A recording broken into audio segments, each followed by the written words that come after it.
Assalamualaikum warahmatullahi wabarakatuh. Perkenalkan, nama saya Nisa Fadila dari kelas 11 TKJ. Di sini saya akan mempresentasikan materi komponen-komponen jaringan WAN.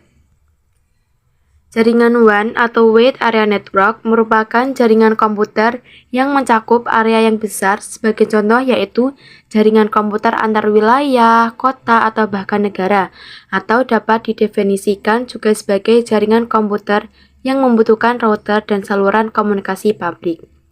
Jaringan WAN digunakan untuk menghubungkan jaringan area lokal yang satu dengan jaringan lokal yang lain, sehingga pengguna atau komputer di lokasi yang satu dapat berkomunikasi dengan pengguna dan komputer di lokasi yang lain. Komponen-komponen jaringan WAN terbagi menjadi beberapa, yaitu yang pertama, repeater. Repeater adalah suatu peralatan jaringan yang berfungsi untuk memperkuat sinyal yang akan dikirim agar dapat diteruskan ke komputer lain pada jarak yang jauh.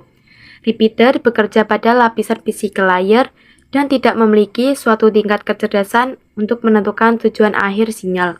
Repeater umumnya digunakan pada topologi bus, di mana sinyal hanya diperkuat dari satu segmen ke kabel lainnya. Yang kedua yaitu hub. Seperti juga repeater, hub hanya berfungsi untuk memperkuat sinyal dan tidak memiliki kecerdasan untuk menentukan tujuan akhir informasi yang dikirim. Perbedaannya dengan repeater adalah hub memiliki sejumlah port sehingga disebut juga multiport repeater. Pada hub, sinyal yang diterima pada suatu port akan diteruskan ke semua port yang dimilikinya. Yang ketiga yaitu bridge. Bridge merupakan peralatan jaringan yang dapat membagi satu jaringan menjadi dua segmen. Bekerja pada lapisan data link sehingga mampu untuk mengenal alamat MAC. Bridge memiliki tabel penerjemah yang secara otomatis membuat daftar alamat MAC dari komputer yang berada pada jaringan. Yang keempat yaitu switch. Switch adalah sebuah alat jaringan yang melakukan penjembatan tak tampak atau penghubung penyekatan segmentation banyak jaringan dengan pengalihan berdasarkan alamat MAC. Switch jaringan dapat digunakan sebagai penghubung komputer atau penghala pada satu area yang terbatas. Pengalih juga bekerja pada lapisan tahu data atau data link. Cara kerja pengalih hampir sama seperti jembatan atau bridge. Yang kelima yaitu router. Router memiliki tingkat kecerdasan tinggi dan mampu meneruskan data ke alamat-alamat tujuan yang berbeda berada pada jaringan yang berbeda. Router bekerja pada lapisan network atau lapisan ketiga modul OSI dan meneruskan paket-paket data berdasarkan alamat logika seperti IP address. Router biasanya banyak digunakan untuk hubungan jaringan WAN. Yang keenam yaitu switch ATM. Switch ATM menyediakan transfer data berkecepatan tinggi antara LAN dan WAN. ATM merupakan sebuah protokol standar internasional untuk jaringan sel relay, di mana berbagai macam servis seperti suara, video, dan data digandeng bersamaan dengan menggunakan sel-sel yang berukuran tetap. Yang ketujuh yaitu modem atau modulator demulator. Modem berasal dari singkatan modulator demulator. Modulator merupakan bagian yang mengubah sinyal informasi ke dalam sinyal pembawa dan siap untuk dikirimkan. Sedangkan demulator adalah bagian yang memisahkan sinyal informasi yang berisi data atau pesan dari sinyal pembawa yang diterima sehingga informasi tersebut dapat diterima dengan baik. Modem merupakan penggabungan kedua-duanya. Artinya, modem adalah alat komunikasi dua arah. 8. CSU atau DSU, Channel Service Unit atau Data Service Unit.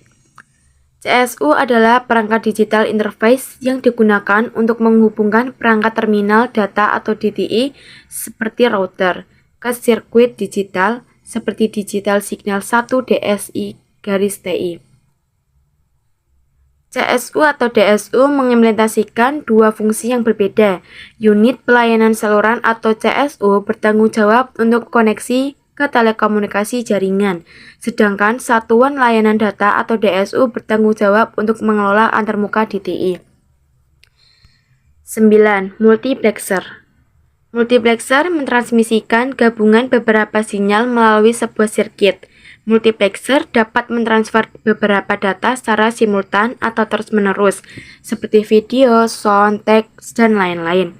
Teknik penggabungan beberapa sinyal untuk dikirimkan secara bebarengan pada satu kanal transmisi disebut multiplexing.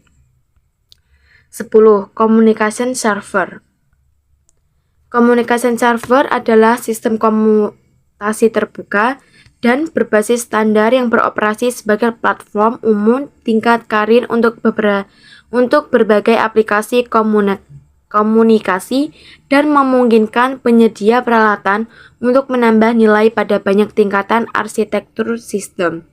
Server komunikasi adalah platform dasar di mana penyedia peralatan membangun elemen infrastruktur jaringan untuk penyebaran seperti IP multimedia subsystem atau IMS, IPTV, dan broadband nirkabel atau MIS WiMAX. Dan yang terakhir adalah frame relay. Frame relay adalah teknologi jaringan area luas standar yang menentukan lapisan fisik dan tautan data saluran telekomunikasi digital menggunakan metodologi packet switching. Awalnya dirancang untuk transportasi melintasi infrastruktur jaringan digital layanan terpadu atau ISDN. Mungkin digunakan hari ini dalam konteks banyak antarmuka jaringan lainnya. Selesai sudah presentasi dari saya ini, seperti saya dan dia yang selesai tanpa pernah dimulai. Wassalamualaikum warahmatullahi wabarakatuh.